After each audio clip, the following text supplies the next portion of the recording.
So, with the recent MILGRAM video being uploaded not too long ago, and thus the looming approach of Trial 3, the final trial, I felt it necessary to make a video recapping what we know so far, what has been implied, and what is important to remember going into the finale. This will be my first uploaded voiceover video. I am actually hoping that this gets published, because I've tried recording things before and gave up at the at the editing stage. So if you see this, well, it's kind of a miracle. Due to this inexperience, I do apologise for any mistakes made or issues throughout this video in advance. I also apologise if my voice sounds like shit. I hate it, but I can't do anything about it. That aside, I'll have timestamps available in the description for those that need it.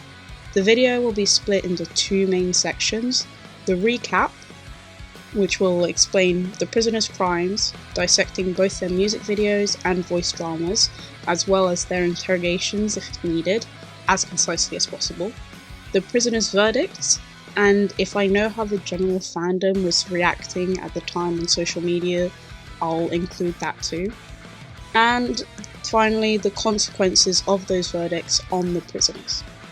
The second part will delve more heavily into the most recent video kickstarting Trial 3, with the implied consequences of the Trial 2 votings, my own thoughts and theories and personal grievances with certain fans that are popping up as the project spreads to more mainstream audiences.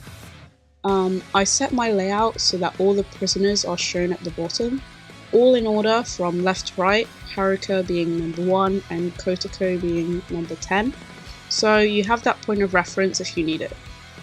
I'll also have a things to note, which will only include points that I will need to go through or reference later on in the video. I've tried to be as unbiased as possible for this first section of the video, but there are still possibilities for subconscious biases, so I'll just show all of my votes so far for each of the characters for those that care for it. I won't dwell on it too much since this is just for those who already know of MILGRAM and want to know, so you guys can pause the video if you want. Reminder that unless specified, all of these takes are elaborate theories and speculations that just line up with what we've been told. Very little information has been explicitly confirmed. A lot of my information will come from the MILGRAM fan wiki, the wiki Discord, translated official posts from Twitter, my own interpretations of these official posts and content mixed with interpretations from other fans. Don't take this video as gospel, I don't claim it to be. It's just a compilation of what makes the most sense and the general consensus across the fandom as a whole. So, with all that out of the way, let's go right into the recap. I'll start by giving an introduction on the MILGRAM project for anyone who needs the information. Regardless of whether you're looking for a recap or you're just entering the fandom and don't have the time to scrub for the content, I do recommend sticking through as I explain the most important mechanics that are relevant right now all the way into T3. MILGRAM is an interactive Japanese music project by Deco27 and Takuya Yamanaka. Started 5 years ago in 2020.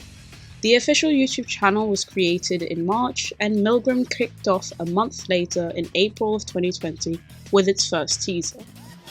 Mind you, this was at the peak of COVID, so it explains it's reached all the way into an English-speaking audience. As this is an interactive project, meaning that we are literally a part of the series, we are portrayed in MILGRAM as a character called S, the prison guard and the ultimate judge. Whatever S decides, whatever we decide, is the law. Thus, it doesn't matter how we judge these prisoners. Voting by morals is just as valid as voting because you think the character is hot. The prison warden, Jackalope, goes over the rules of the series and serves as our guide. If you are just chiming into MILGRAM, I ask you to watch the introductory video as it explains it all in detail. In the least amount of words possible, there are 10 characters, all convicted into MILGRAM as murderers. You watch the music videos and have to choose whether or not they deserve forgiveness. Depending on what you vote, you change the outcome of the story. A common misconception I've seen on reaction channels is the nature of the prisoner's crimes. All of these characters have ended a life or led someone into ending their own, or ended a possible life, but that's one case and we'll get into it later. The question is, all of these characters are guilty. That isn't the question we are being asked. The question that is important is whether or not you think their actions were justified, whether the character should be forgiven or not, which is an important distinction to understand, as when a character is voted forgiven, you are directly telling them that their method of thinking is valid, and that they are completely in the right to have done what they did. On the opposite side, a character voted unforgivable completely rejects their ideals. There is no grey area in the voting. Whether you actually see the nuances of the crime is irrelevant, because at the end of the day it's black and white, thus the choices having been translated into guilty or innocent. MILGRAM is composed of animated music videos and voice dramas. We are told that these music videos are extracted mental images from the prisoners directly. We, as viewers, as S, have to read in between the lines to pick up on clues, hints, and imagery in the animations to try and uncover the truth. MILGRAM is a 3-trial system. Trial 1 and 2 are already sealed and over. We are now on to Trial 3, or in other words, the final trial. Each prisoner gets 1 music video per trial, and after the MV is published, the public will get to vote guilty or innocent on MILGRAM's official website or on the portal app. These verdicts are imperative to the story. As mentioned previously, these verdicts directly impact the narrative, the mentality of the prisoner, and thus the future MVs. Also, another piece of content that is often overlooked is the interrogations, posted on MILGRAM's Twitter, and they give more context. All of these are translated on the MILGRAM account MILGRAM-EN, which I would definitely recommend to the people who have time. You can also find all of these interrogations on the MILGRAM wiki, translated for all to see.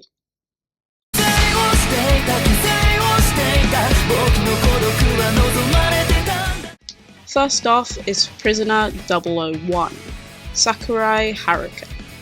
Sakurai Haruka is the youngest male in the cast at 17 years old. He believes in God, dislikes animals, and dislikes children. He says explicitly in his voice drama that he struggles to deal with children around Amane's age. He is a quiet character that usually just stares at the ground, trying to make himself as small as possible. After acclimating to the environment, he enjoys opening up to S and talking to the other prisoners, but due to his lack of communication skills, he fails to hold a proper conversation. His birth flower is linden arrowwood, a symbol for union and also meaning, don't ignore me or look at me. Despite everything, his dream is to live normally. Even before MILGRAM, Haruka was a quiet child. He craved attention but never received it. He has a learning disability and struggles to grasp what is or isn't socially acceptable. His father left after his disability became apparent, so Haruka lived only with his mother, who slowly grew to neglect him. She found another child, a young girl, who was what she truly wanted in a child, so she basically just replaced him for her. Haruka wanted the spotlight back on him, whether it be positive or negative. He just wanted to be seen. He lashed out, breaking his fish tank and killing all the fish inside of it. At this point, he realised that even if he felt powerless in his attempt to get his mother to look at him, he has the power over creatures smaller than him. So one day he followed his dog running into the woods nearby, picked up a rock from the floor and repeatedly smashed it into the animal's head until it died. Things would later spiral, Haruka killing small creatures, then pets, going up the ladder until he strangled the young girl his mother was so focused on. In his first MV, Weakness, we can see how big the disconnect between Haruka now and Haruka then is. Throughout the MV, we see shots of present-day Haruka holding back, restraining, attacking and strangling his child self, crying as he laughs out the words "please notice me," as he knows that in hindsight, this dream never truly gets granted. Later on in the video, Haruka sings "You praised me" by saying you're crazy. Thank you, I will do my best. Which is an example to show how deeply his neglect and toxic household affected him. If he can't get the attention he needs through love and praise, he's fine with settling for abuse and degradation. Present-day Haruka ends the MV over a strangled, shadowy corpse of his child self, saying, "I was wrong. Yes, it was me," with tears in his eyes and smiling at the viewer.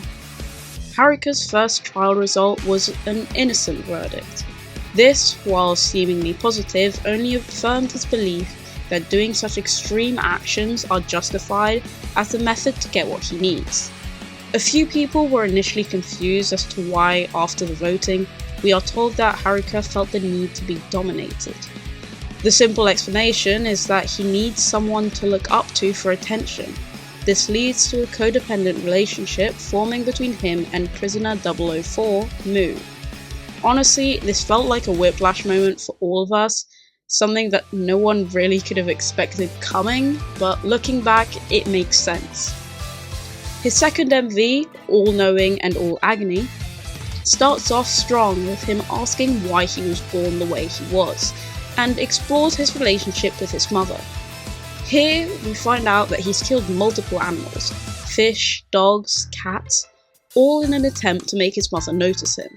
After all, she just wanted another child, someone who wasn't filled with disabilities and weakness that he sees in himself. After all that, he ended up killing another kid, presumably the one that his mother was replacing him for. In the last verse, it's important to mark the line, "I will make sure my dream, Muu, will come true." Muu is highlighted in the subtitles of the official video. Muu with the single U means dream, but is pronounced the same as Muu with two U's, the girl that Haruka formed an attachment to. Muu's name actually uses the same exact dream kanji in her name. His music video also uses a honey motif alongside his usual water/drowning imagery. This is important and we will come back to it, so that goes in things to note. His second trial voice lines hint that S is actually the only person to give him any sort of meaningful attention. Since he was voted innocent in the first round, he had viewed S as a sort of mother figure at first, with the idea shifting after he angrily declares that Muu is his actual mother. On February 29th, Haruka calls out S, telling us to forgive Muu, and he does so again in April, this time asking repeatedly. In another voice drama, he threatens to kill S if they don't forgive her, then threatens to end his own life once he realizes that he has no power over S. It is later revealed that he told Muu about this threat so that she can rest easy. Haruka was voted guilty for the second round.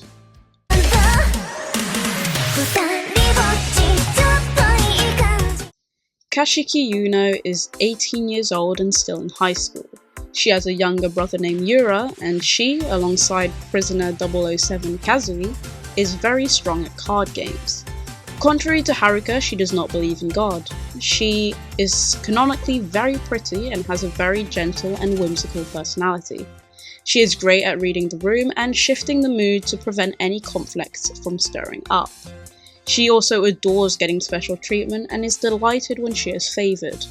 Yuno's birth flower is the tuber rose, which symbolises sensuality and dangerous pleasure. An important point to mention is that she'll always listen to people with a smile. Though she does this and never outwardly admits disagreements, she absolutely despises talks about determination being a solve-all for any problems in life. Linking onto that, she completely disagrees with prisoner 005, Shidou's, ideology on finding comfort and emphasis in the idea of everlasting love. She believes to relate the most to Kazui, and he says the same about her.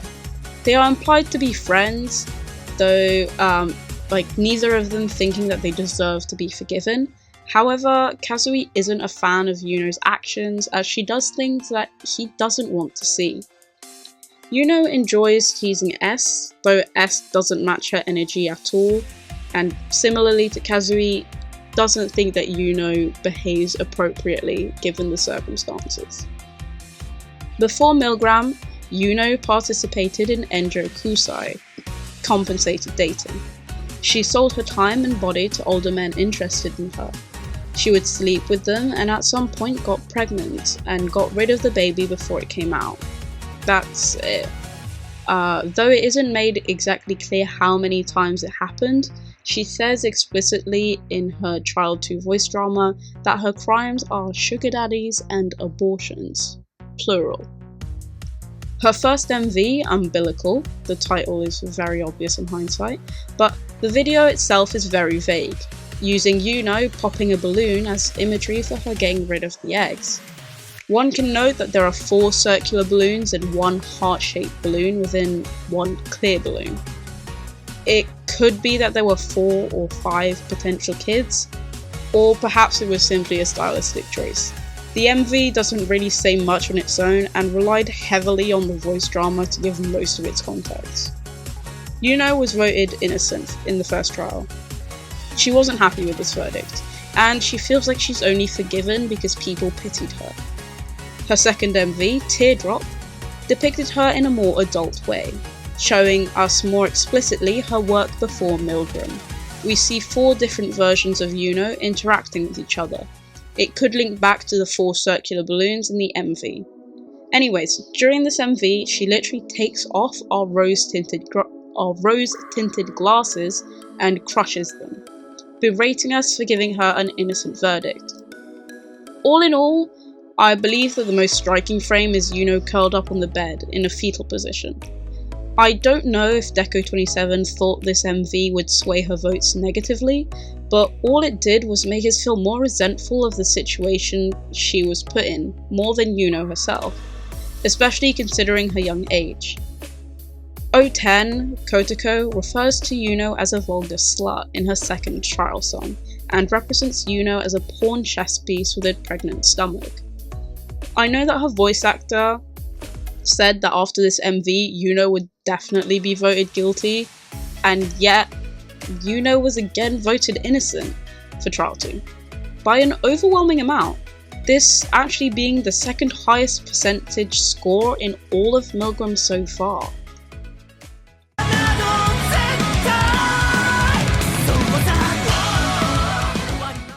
Kajiyama Fuuta, aged 20, is an impulsive character with a violent temper. He has a strong sense of justice and strongly opposes things he deems are wrong. This outspoken side of him often overshadows his moments, showing that he is a good-hearted individual, but has a tendency to go too far. Fuuta says that he has nothing to be afraid of, though we can see from both his MVs and certain interrogation answers that he is a coward, just hiding behind a screen. I think this is the clearest storyline to understand out of them all, to be honest. Before MILGRAM, Fuuta played games, went to the arcade, played soccer, and posted online, using a platform resembling Twitter. He took it upon himself to make posts online flagging up and doxing people he considered to be in the wrong. Others online would then rain down on these people. It initially started out as something genuine. He shone a spotlight on a teacher acting inappropriately towards a woman. Whether it was a student or another faculty member, I'm not too sure. Nothing too bad is ever shown to have happened from it, spurring him on, until one day, a middle school girl committed suicide from the constant attacks, and Fuuta was left to take the blame for it all, as the one who started the fun. He is shown to be remorseful for what he did. He never intended for anyone to get seriously hurt, or much less killed. His first MV, Bring It On, shows what happens as if it were a video game. The song's energetic tone, clear visuals, mixed with the impulsive character we know Fuuta to be, makes this one of the easiest songs to decipher out of them all, or at least in my opinion. We follow Fuuta as he goes about his days, spending most of them on his phone. All of the posts are in Japanese, however, and I have never seen any translation for these tweets, so I still don't know exactly what they say, but we can assume. On the second day, Fuuta is in university and sees a man harassing a woman in the classroom. Rather than get physically involved, he snaps a photo of the incident and posts it online. Our scenery changes from real life into a fantasy video game world, as Fuuta and everyone else are depicted as warriors going to fight against an evil monster. Fuuta is depicted as the hero. An important detail to note is that up until now, the defeated monsters have a very cartoony death, with birds over their head and crosses for eyes. In the second half of the video, Fuuta puts up a wanted poster for an evil witch. We can read between the lines, he starts a literal witch hunt. The witch is defeated, and the celebration is short-lived as he notices blood on his face. He stares at his hand in the sheer horror as everyone else disappears and only he is left to take the blame. The video ends with real-life Fuuta wrapped around in a blanket, shaking while staring at his phone in disbelief. Fuuta's first trial verdict was guilty. He was the first guilty verdict of MILGRAM and the first look at the change in dynamics due to voting. Prisoner 010, Kotoko, who we'll get into more later, decides that she'll dish out punishments for the guilty inmates. She attacks Fuuta, who fails to fight back. Kazui steps in to defuse the situation, so Fuuta only sustains light injuries. Losing his eye in the process. Prisoner 005, Shidou, nursed his injury to make sure that it doesn't get infected. After all this, Fuuta comes to resent the MILGRAM project, and S especially, for doing this to him.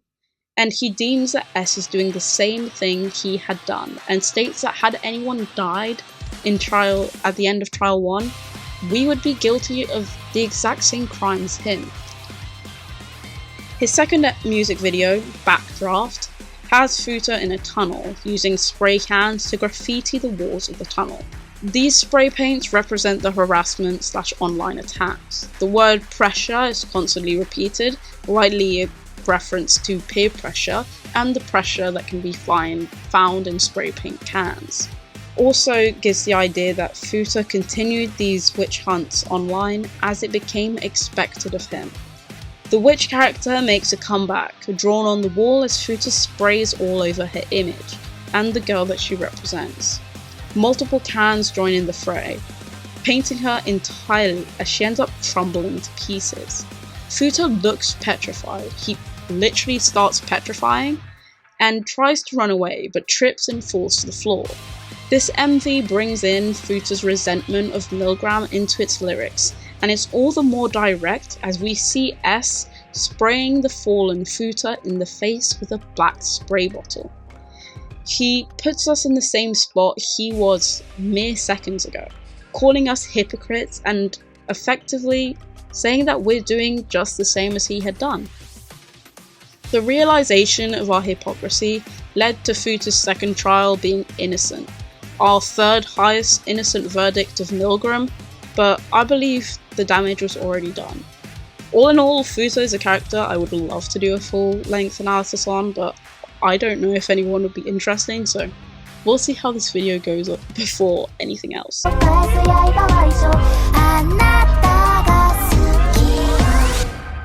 Kusunoki Muu is a 16-year-old girl born and raised in Japan, with a French mother and a presumably Japanese father. She admits in her voice drama that her family is rich and that she's had a good upbringing. Due to this, or her naturally high pride, she immediately starts to break down and cry if she is thrown into conflict or backed into a corner. She initially appears indecisive, but is actually quite blunt with her words, and cannot fathom being in the MILGRAM project, and is also very wary of S. Muu's birth flower is the beach rose, its meaning being good appearance, radiant beauty, and sadness coupled with beauty. Muu tries to corner S during the interrogations, leaving them hurt or panicked. S tries to stay wary of her, as she simply tries to convince them to vote her innocent. as she never did anything wrong. Before MILGRAM, Muu was enrolled in an all-girls school and established herself as the queen bee of her friend group. She controlled the quote-unquote mean girl group, bullying anyone that they didn't like or went against them. Few girls stuck around with Muu just to make sure that they didn't fall victim to the harassment. Muu genuinely doesn't see anything wrong with what she's doing. After all, it's not bullying if she never lays a hand on them, right? A new student joins the school, a purple-haired girl called Rei. She is disgusted by Muu's actions and makes it clear that she stands against her. As a result, Rei is subject to intense bullying. She even gets white flowers put on her desk, something done to pay respect to dead classmates. But when the person is still alive, it's a sign to tell them to commit suicide. This whole bullying thing lasts a couple months, until Rei decides that she's had enough and flips the tables. She turns everyone against Muu. Muu is pushed to the edge until she decides to confront Rei with a box cutter. And it doesn't go well.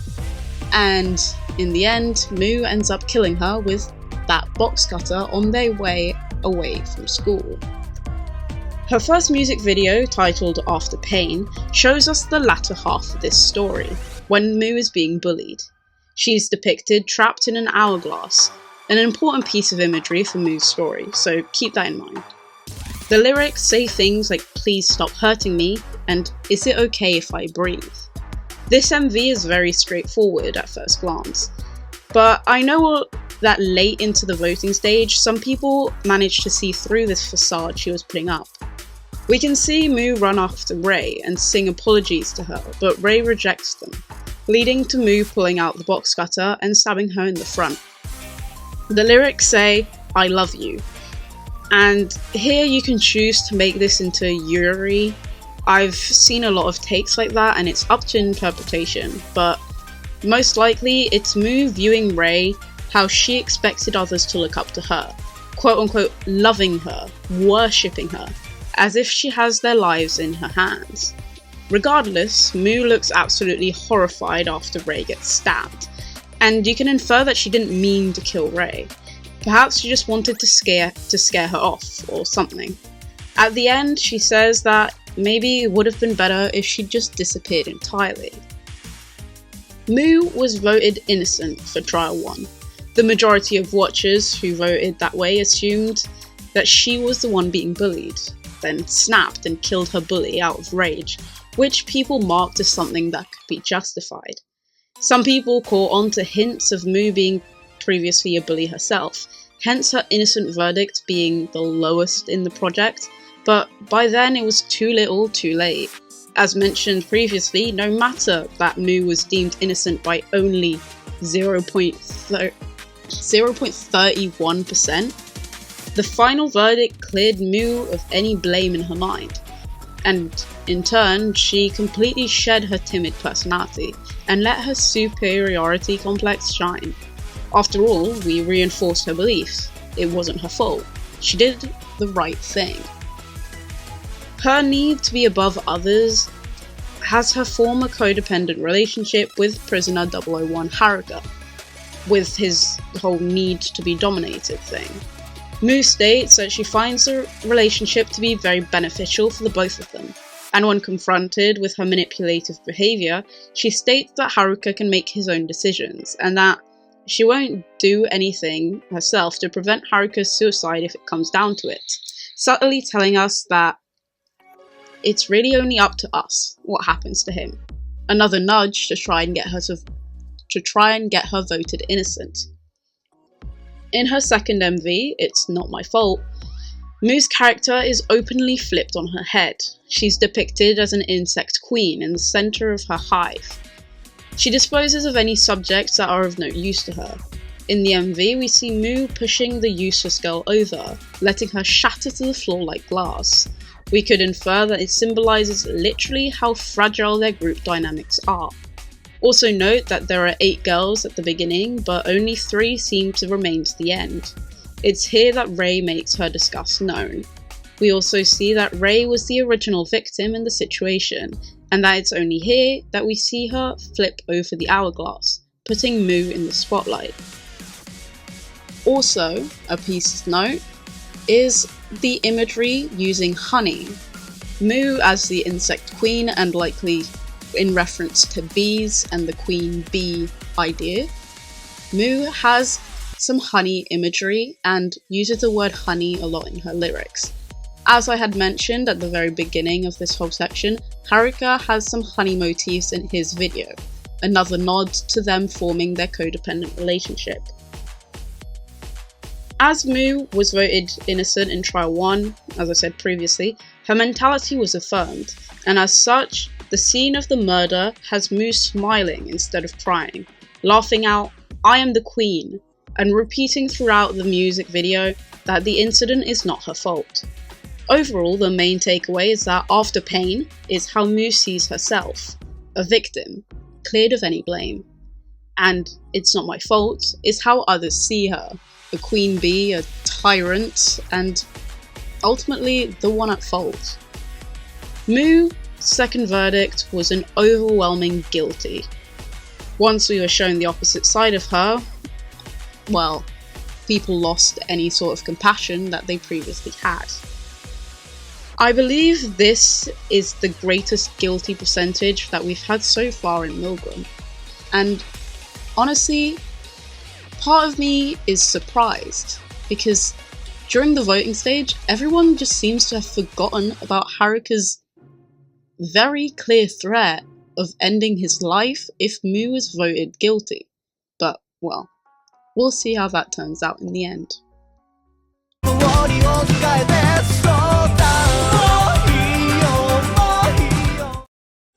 Kirisaki Shidou is one of the oldest characters in MILGRAM at 29 years of age. Alongside Japanese, Shidou can speak English and conversational German. He is a calm and level-headed prisoner that is never seen particularly perturbed. He constantly wears gloves as he feels his hands are grinded when they aren't covered. It is theorized that he has finger paresthesia, sorry for the mispronunciation, though nothing has been explicitly confirmed. Shidou's birth flower is the whiteweed, which symbolizes trust and comfort. His favourite animal is the stingray, which is also my favourite, so you can see that already I love this character. He's my favourite and it was meant to be. When he first meets S, he realises that they are way younger than he expected and tries to make them feel as comfortable as he can, treating them more so as a child than a warden. He is shown to treat all characters younger than him as children in an attempt to make them feel more comfortable. Before MILGRAM, Shidou was a doctor. His family consisted of his wife and 2 children, all 3 which were caught in a tragic car accident, whilst he wasn't with them, probably performing surgeries elsewhere. The 2 kids died on the scene, but his wife survived and was left in a coma. There are 2 main theories on Shidou's crime. The first and most spread one is that he used his position as doctor to siphon organs from his, I assume, brain-dead or terminally ill patient and implant them into his wife in an attempt to revive her. The second is that he is a doctor in charge of terminally ill patients. More specifically, he's the one telling families that their loved ones must be taken off of life support. He uses these patients to further his knowledge in an attempt to find a cure for death, to find a cure for his wife. I have seen one post that even suggests that he low-key experimented with these patients to try and find a cure, perhaps through drug testing, but there's no direct evidence for this theory and it seems quite dark in comparison to all the other scenarios. Hey, just popping in to make a quick amendment since I rewatched Shidou's voice dramas and felt the need to correct a few things. First of all, he confirmed that his crime was transplanting organs from brain-dead patients into patients with a higher survival rate, and states that he sometimes pressured families into allowing their relatives' organs to be harvested, even if they were initially against the idea. He also states that he never realized how cruel of a demand it was until the very end, when his own work failed to save his wife. This comment on his first MV explains the first part of this theory in more depth than I, so you can pause to read it if you want, but it hinges on the fact that there's no realistic scenario in which Shidou could smuggle out the organs without anyone noticing. Regardless of which path you prefer, his plans seem to have worked for a very short while. I don't know if it was just a visual thing or if she never woke up, but ultimately the woman would pass away in the hospital bed before him, making all the selfish sacrifices he made worthless in the end.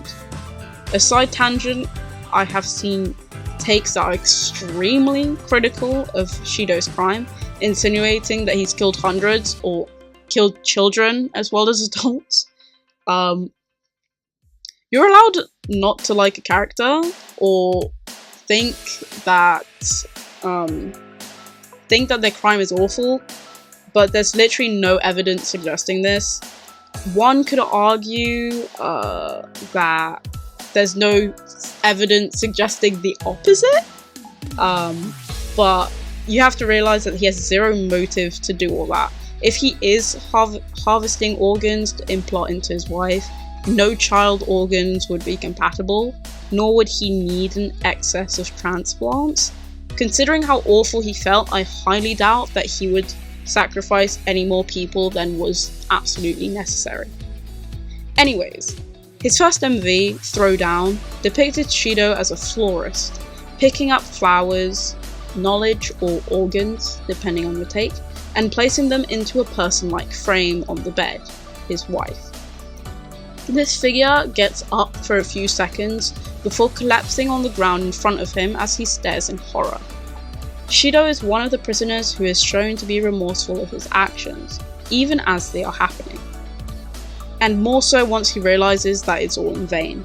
He goes so far as to declare himself guilty and asks us to do the same, wishing very openly for the death penalty.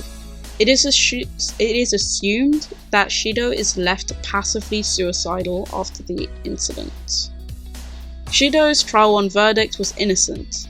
This pushed him to realize his need to continue living, and to protect the lives of others as a means of repentance. His abilities to provide life-saving medical treatment allows him to treat prisoner 003 Fuuta's eye injury and literally saves the life of prisoner 006 Mahiru. We are also told that Shidou creates a special connection with Mahiru, and they both agree to keep fighting and to live on together. His second music video, Triage, visually introduced his family and further shows his remorse, but also, due to the last verdict, has an overarching message that he is indispensable and that he has to continue living to make amends. He directly announces to everyone that now he wants to be voted innocent and asks for his life to be prolonged, to safeguard the people that need it. Shidou's Trial 2 verdict was an overwhelming innocent, the highest votage percentage in any direction of all of MILGRAM so far.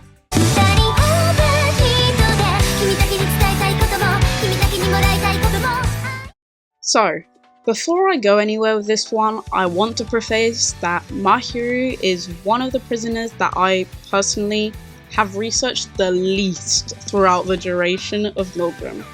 I've never really kept up to date with her, so I only started researching properly for this video. I know there's a lot of disagreements in regards to her, and I can't lie, the Mahiru aunties low-key scare me, so I apologize if I say something you deem incorrect. Feel free to correct / add to this in the comments below. All I ask is that please do not flame me alive for this video, for this section. Please, I beg, thank you.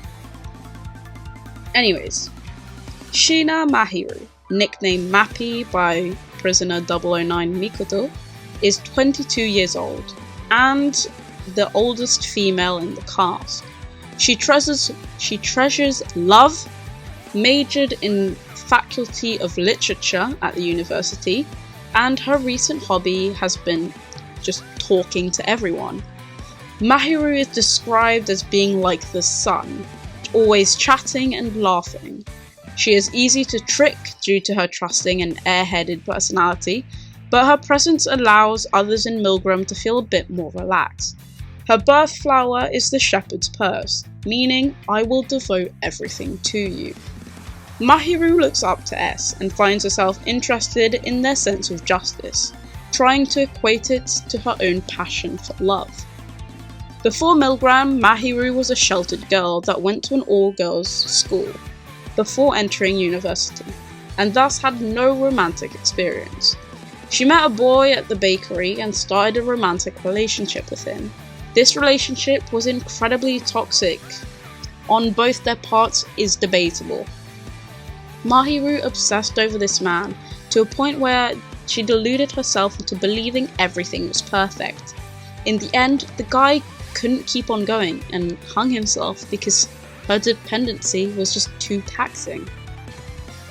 Side note, there is some people, I've seen some takes that say that he cheated on her and that the guilt factored into his final decision, but honestly, I've probably seen about 2 takes among hundreds of others, so I felt the need to mention it, but I also do realise that this could just be a bit of copium to try and make Mahiru look better. Her first music video, This Is How to Be in Love With You, has a very cheery and upbeat feeling. She regularly posts on a blog about her days.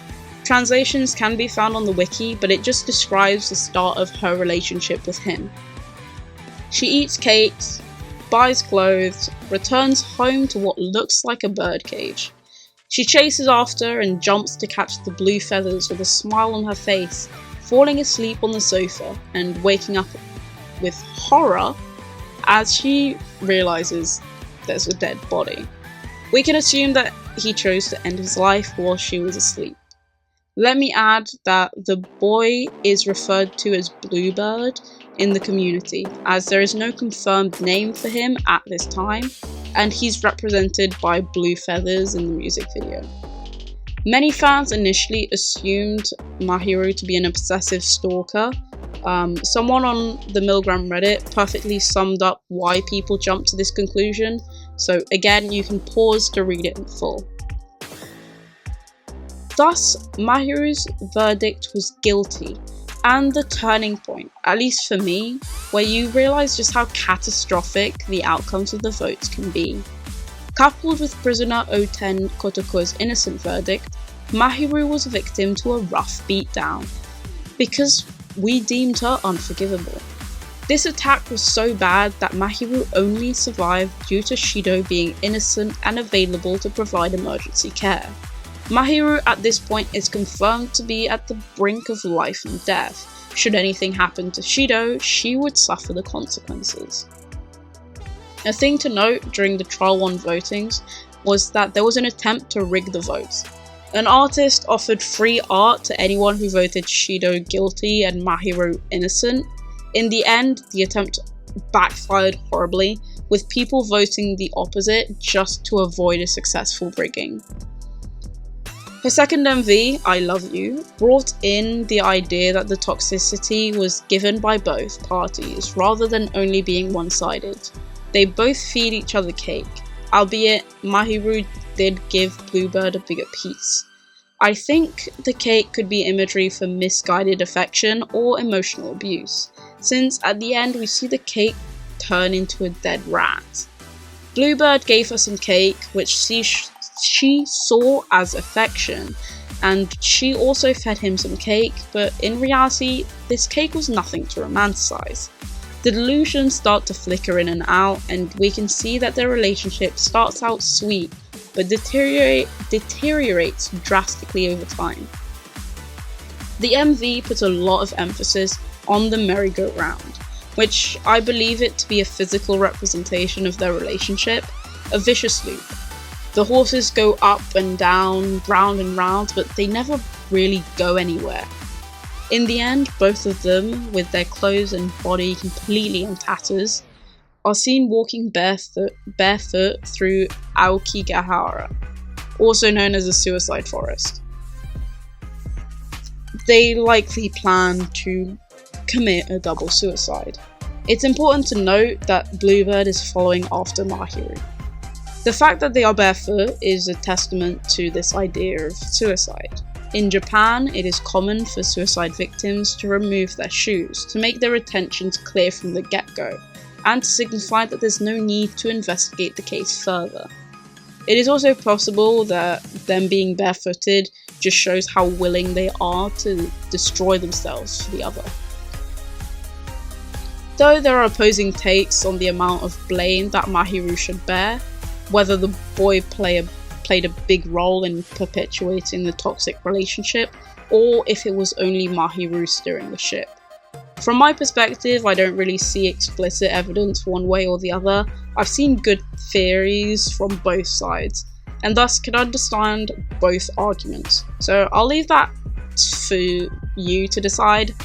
Considering the amounts of debates I've seen about this, I'm almost certain that there'll be at least 1 or 2 comments discussing this. So please guys, stay civil, that's all I ask. In the end, Mahiru was voted to be innocent.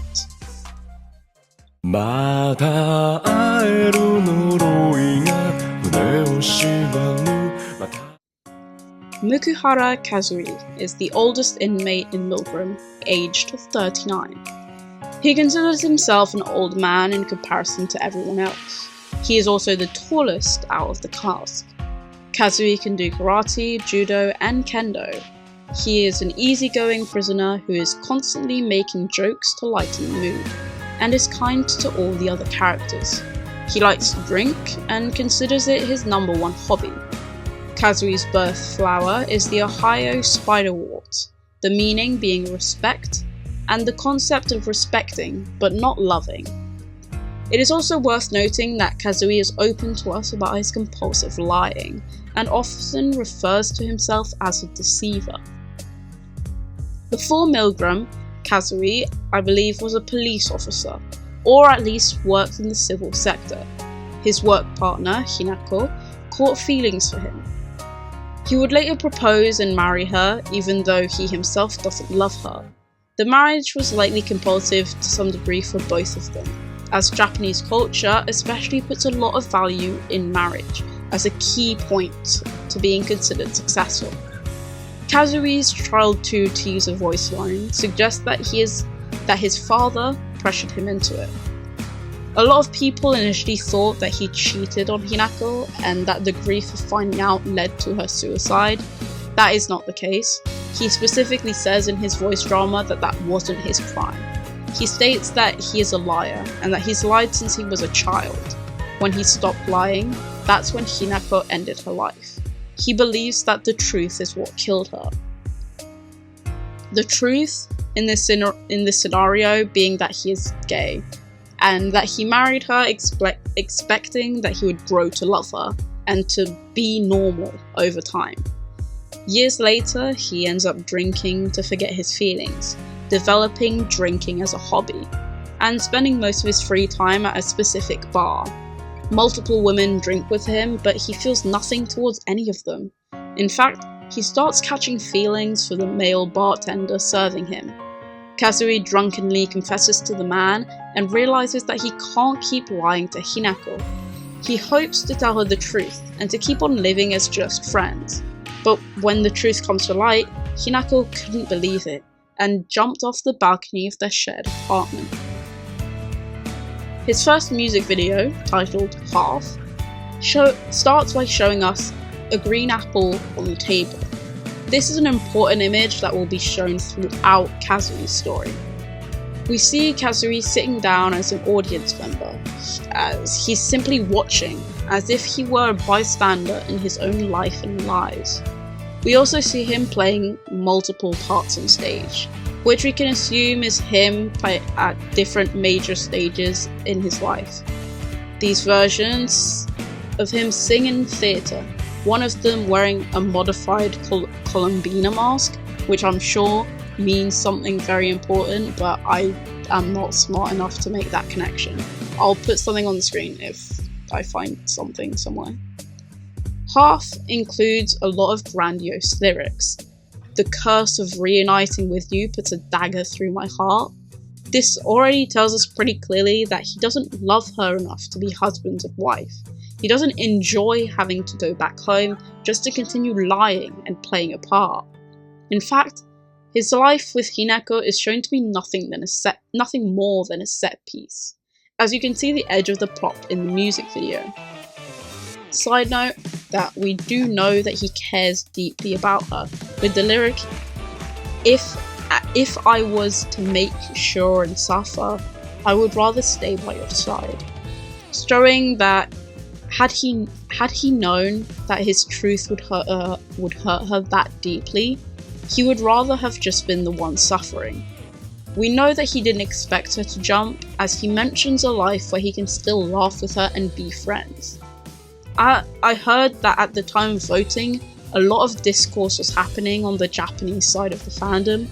A lot of Japanese fans were very open about their want to see Kazui voted guilty, and called on non-MILGRAM watchers to vote guilty just for the sake of swaying the vote. This led to some MILGRAM fans who didn't like Kazui to vote him innocent, as they just didn't want their content being rigged or ruined in such a way. This created such discourse that death threats were being sent to people whose vote opposed what they believed, and people were bribing others by offering to vote in other medias, or just straight up buying idol tickets for people who proved that they voted XYZ. Regardless of that controversy, Kazui ended up with an innocent verdict for his first trial. This meant that he was free to protect Fuuta from Kotoko. Kazui's second MV, Cat, gives us a lot more to work with. Cat, in Japanese Neko, is a term used for submissive gay men, or in other words, bottoms. A lot of Kazui's imagery in this music video is magic themed. The dove, like dove out of the hat, the magic wands, the two hoops, the playing cards, etc. Based on the first few seconds of the video, we can see that he turned his wedding ring into a dove. The dove symbolizes their marriage, remember that. A reoccurring item from the first MV is again the green apple, which we can now more confidently assume is an allegory for homosexuality. When dining with Hinako, Kazui lifts his glass in front of her, and we see her change into a man with a green apple for a head. That aside, there's imagery of a single green apple amongst multiple red ones, and lyrics asking, why can't I be normal? At the end of the MV, Kazui pulls out the doves and eats it, a visual representation of him destroying their marriage. A red apple is shown to fall to the floor, splattering like blood, as Kazui's lie of being normal is ripped away, taking Hinako with him.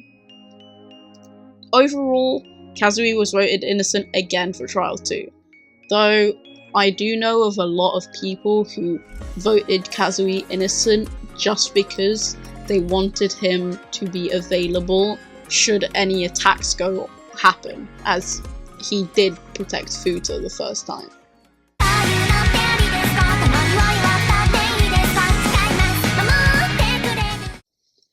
Momose Amane, 12 years old, both the youngest female prisoner and the youngest person in the cast. She is described as mature for her age and constantly polite and calm despite the alarming situation that she's in. We first see her with a light smile on her face, showing no fear from being imprisoned. Amane avoids any and all conflict between the other prisoners and sits in the corner to avoid being involved. She has an intense belief in God, that is very important to her story. Her hobby is studying, and she enjoys showing her work to the others for them to grade. Amane's birth flower is the blue passion flower, a symbol for faith, sacred love, and religious favour. Before MILGRAM, Amane seems like a pretty upbeat girl at first glance, but Amane was born into a situation out of her control. Her mother and father are a part of the cult, and thus she was brought up accordingly. Anytime she'd misstep or fail, she would receive a harsh punishment, usually through cold showers, getting waterboarded, or tasered by her mother. One of the cult's core beliefs is that illness and injury should be prayed away, and that believers should not interact with any sort of medicine or medical care. One day, on her way back from school, from the uniform she's wearing, we can assume that this is a private school, run by the cult. Amane spots a stray, injured cat.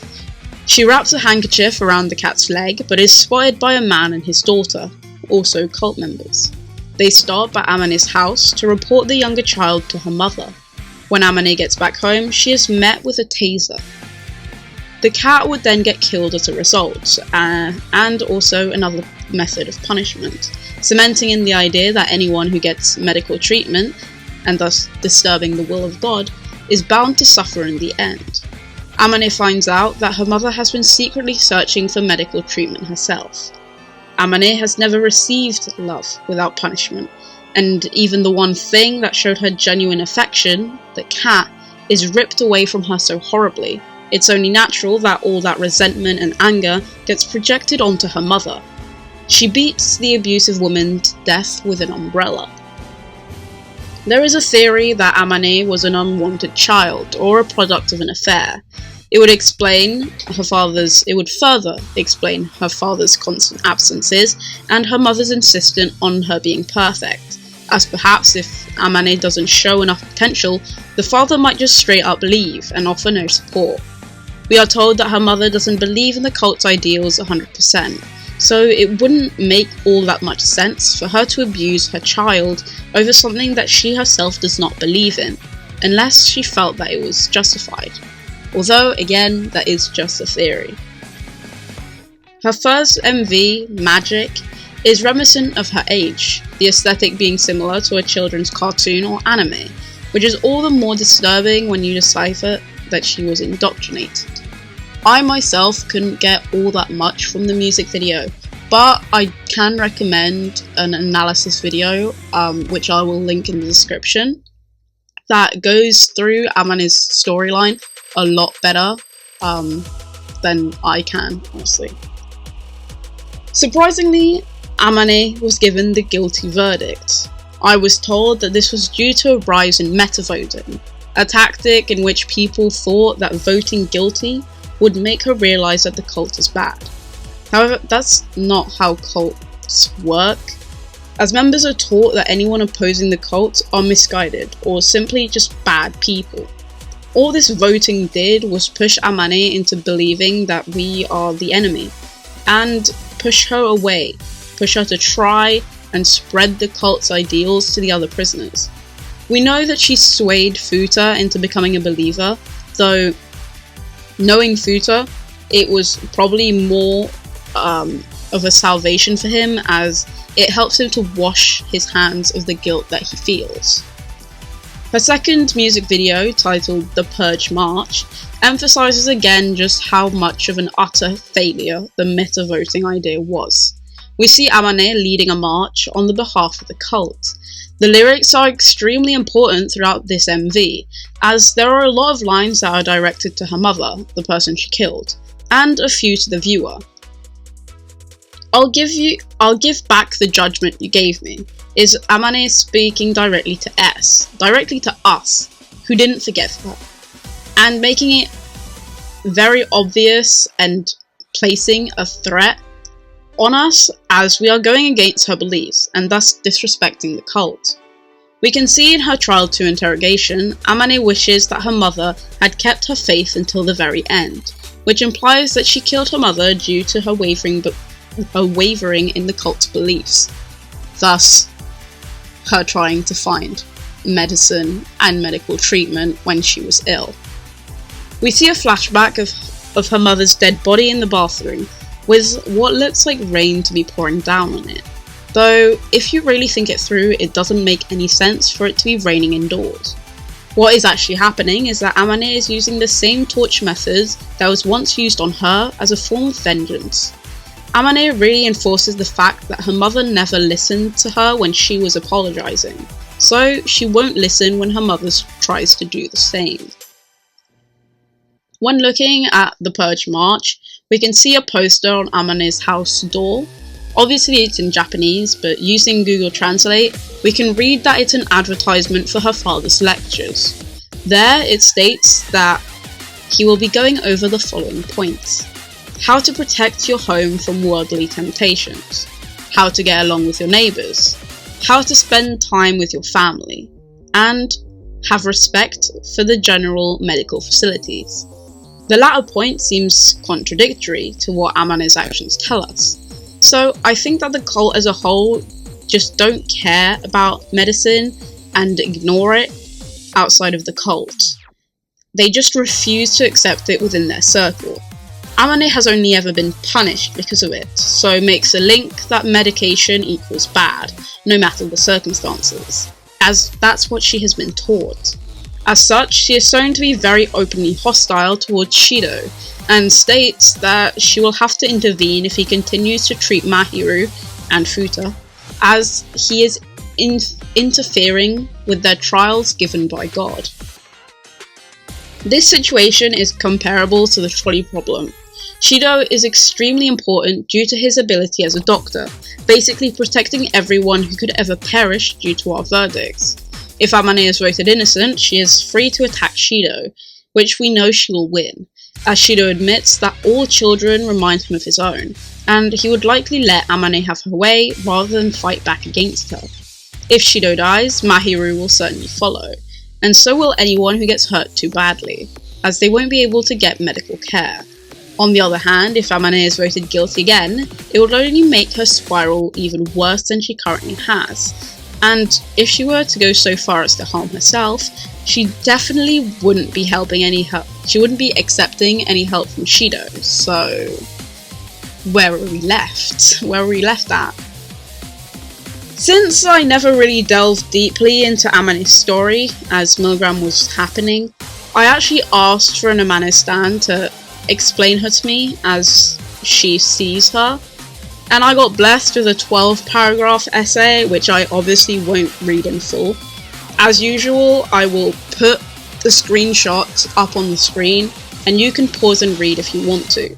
But I will mention the things that stood out the most to me.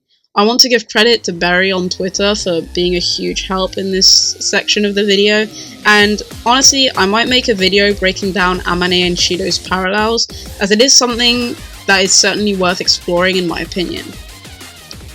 Barry mentions that to Amane, Shidou is a representation of everything that she was forbidden. His genuine care and affection for her likely terrifies her, as for 12 years it's been beaten into her that everything Shidou does is inherently wrong. He's a doctor and was never punished for it. He freely gives treatment without worrying that his patients will face more harm in the end. She probably believes this to be a test or something, as her mind simply cannot fathom it being otherwise. A lot of fans overlook her story, and I too have until now. But you can see a lot of people suggesting to vote her guilty as she is beyond saving and often gets treated as collateral damage. The entire concept of MILGRAM is not geared towards rehabilitation, and it isn't right to view Amane's case in that angle. She's just a child, brought up in a horrendous environment. Honestly, I think more people should be considerate of Amane's situation, as although she herself is fictional, many people around the world relate to her and her circumstances. Referring to her in such disregard is doing a major disservice to real victims, whether it is intended to or not. You can still dislike her or disagree with her crime, that's your choice, but all I'll say is be careful when discussing her case online, because some of the comments some people make about her is quite horrifying if you were to apply it to people in real life situations. Regardless of all of that, Amane was voted innocent, though it was a very tight match with a lot of discourse coming from either side, especially considering the whole trolley problem affair that I mentioned previously.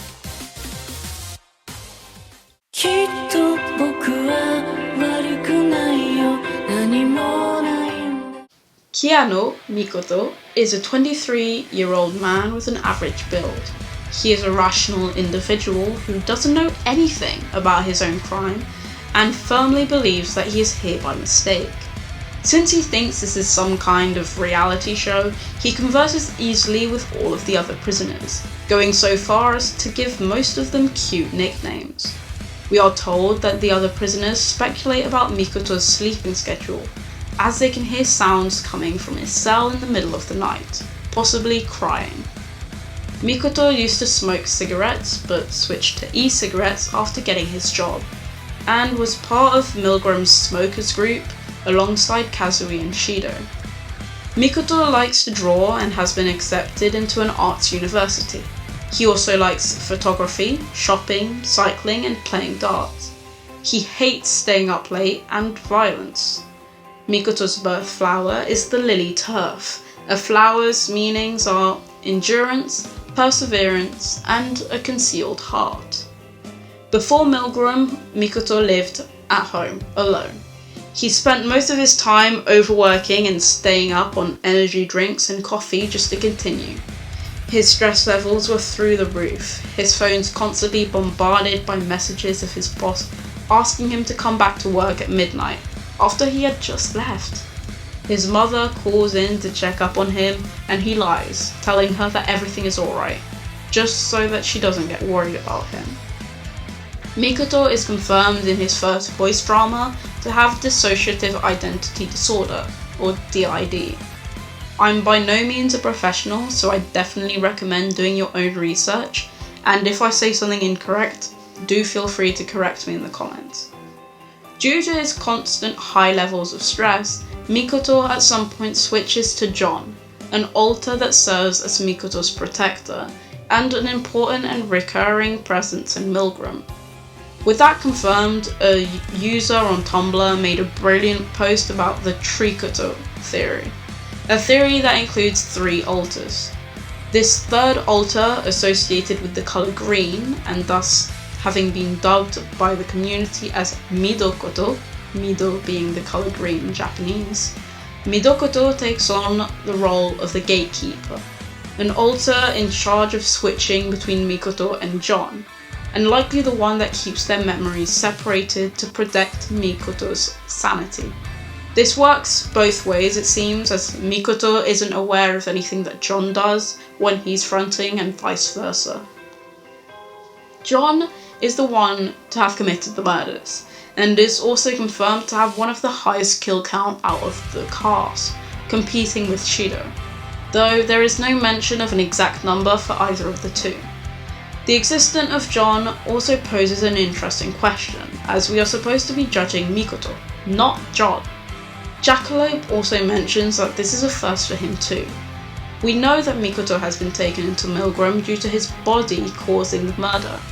It is also a possibility that he is considered an indirect murderer due to his bad handling of his own stress, which in turn caused John to take over in the first place. But honestly, that take seems very victim-blamey, but, well, moving on. There is a theory that I really like, the idea that Mikoto was part of a gang or a delinquent group when he was a teenager, having dyed his hair blonde and then letting it grow out as he grew past his delinquency, with the people tailing him being old members asking to come back relentlessly. Mikoto doesn't want to, likely to avoid giving his mother any extra stress. At some point, John switches in to get rid of these people, causing his host extreme amount of stress. It would also explain why, in the voice drama, John says that he just killed people walking by, as from his perspective, he has no clue who these people are. He just knows that Mikoto doesn't want them near him. We learn that in Mikoto's first voice drama that John is exempt from MILGRAM's rules. John attacked S, and his punches and kicks land, catching S completely by surprise. He, John, is the only character who is able to attack a guard. Kotoko overhears and intervenes, knocking John out for a moment and saving S's life. Mikoto's first music video, Mimi, shows Mikoto ending someone's life with a baseball bat, a stark contrast to the previous music videos, which up until now have all been fairly vague. We see him dispose of the body, wash off the blood with practiced ease. which implies that the murder we just witnessed is not the first that they've committed. The music itself is an important clue. Whilst we're witnessing the crime, thus in John's perspective, the song is metal, heavy and loud. When Mikoto comes back to the forefront, the song takes up a more soft tone, more gentle. During these dialed back moments, the lyrics ask, "Why am I here?" and state that this must be a mistake. I think it's a very creative way to audibly show the switch in alters. Mikoto was the spotlight for a lot of voting controversies. Honestly, when Jackalope first suggested that viewers could vote based on looks, I think Mikoto was the intended target. The sheer amount of vote Mikoto innocent TikToks and thirst traps that you could see when this MV first dropped was absolutely astounding. The bath scene was the pinnacle of this whole situation. It was everywhere. If you were part of the fandom, you could not escape it. In the end, Mikoto was voted guilty for the first round, much to my dismay, but this was to be expected with how much MILGRAM shoved in your face that he was a serial killer, so I wouldn't be surprised if certain people just went with that interpretation. Plus, with all the posts asking people to vote him innocent, a lot of people chose to do the opposite. Anyways, with him having a guilty verdict, it meant that he was on the chopping block for Kotoko's attacks. But since John is exempt from MILGRAM's rules, he was free to act as he wanted, and was able to fight back against Kotoko. The two were evenly matched, and neither side suffered any injuries. In his second MV, Double, takes place on a train filled with mannequins.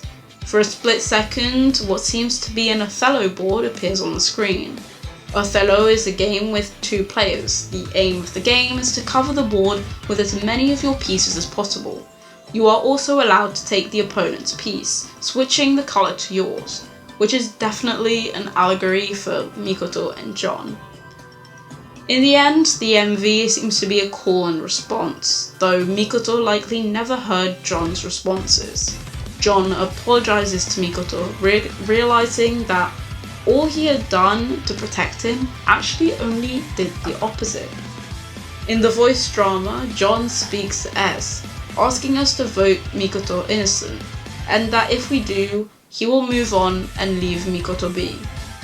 Which I'm pretty sure is not how DID works, but okay, sure, we'll go with it. This time, Mikoto was awarded the innocent verdict.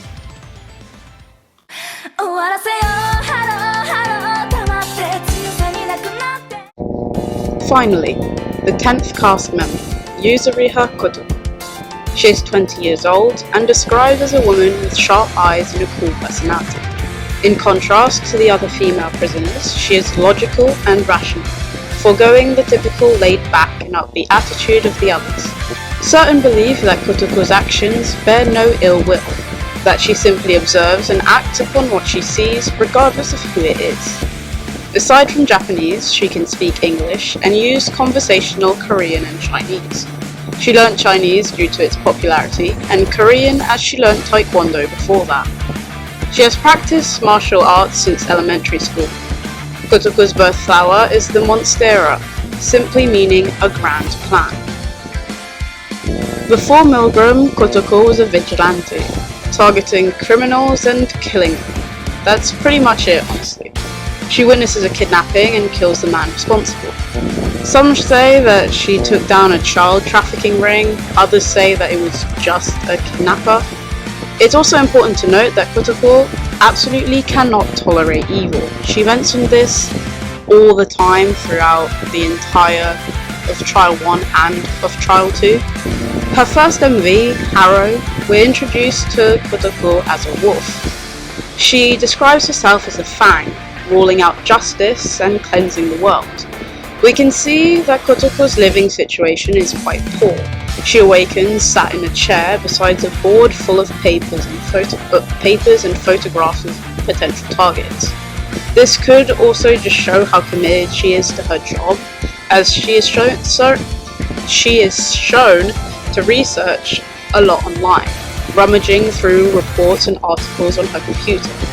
And again, I haven't seen any translations of these sites that she visits in the MV, but we can assume. The scene changes to a man dragging a child into a warehouse. There's another girl there too, but we never see her again after this shot. Either way, Kotoko murders the man brutally. Despite murdering someone in cold blood, Kotoko does not consider herself a murderer, and states quite openly that she despises murderers and is offended when S refers to her as such. She is one of the only prisoners that shows absolutely no regret for what she did, and actually seems quite proud of it in some cases. She protects S from John, Mikoto's alter, in an attempt to open them up to working with her. S tries to remind her that they are the warden and she is an inmate, to which she retorts that it is her job to protect the innocent and punish the guilty. During the voice drama, she critiques and analyses the competence of S as a warden. Kotoko is the first prisoner to make S openly cry during a discussion. Kotoko's first verdict was unsurprisingly innocent. A lot of people sympathised with what she was doing, taking out criminals. However, by affirming her beliefs, we allowed her to take her place as S's deputy of sorts. As we cannot directly punish the guilty, Kotoko took it upon herself to beat down anyone we had deemed guilty in Trial 1. She fought Fuuta, Mahiru, and Mikoto, getting too tired before getting to Amane. She even apologises to S for not being able to properly get around to all of them. In her second music video, Deep Cover, Kotoko shows off all the other prisoners as chess pieces. All of these are indicative of how she views them and their crimes. However, she depicts herself as a piece resembling a judgment scale, naturally symbolizing that she views herself as an arbiter that is worthy of deciding the punishments for the guilty. Throughout the MV, we see scenes of the other chess pieces being broken, destroyed, or crushed in her hand. The girl, dubbed by the community as Hat Girl, makes a reappearance. Kotoko and her are shown hanging at the park, implying that the young girl has grown attached to Kotoko and vice versa. In the next scene, Kotoko checks her phone.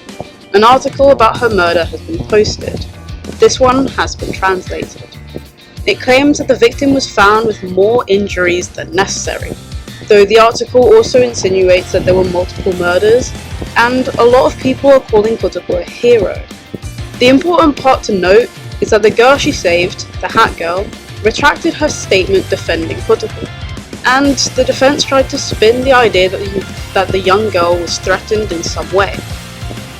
Regardless, the girl still looks up to her, but Kotoko feels betrayed, and looks back at her with dark eyes and a scornful look, walking past her and refusing to give her the time of day. At the end of the video, Kotoko insults every prisoner that was voted innocent in Trial 1. They're matching chess pieces broken in specific ways. She sings, "They're still here and it grates me," implying that she intends to take down every single prisoner as she deems them all guilty. In this trial, she is more aggressive against us, calling out our hypocrisy and saying that she was in the right, just to then get mad when she does what we told her to do. She quickly switches up and pulls S into a hug, saying that everything will be alright. We don't know whether this was an attempt at manipulation or a genuine attempt at comfort after realising that she went too far. The former is far more likely, as Kotoko knows that her ability to do what she wants hinges on S's verdicts. Regardless, when the bell sounds, S pushes off of her, and Kotoko goes back to monologuing, drawing parallels between S and the Hat Girl she had saved in the MVs.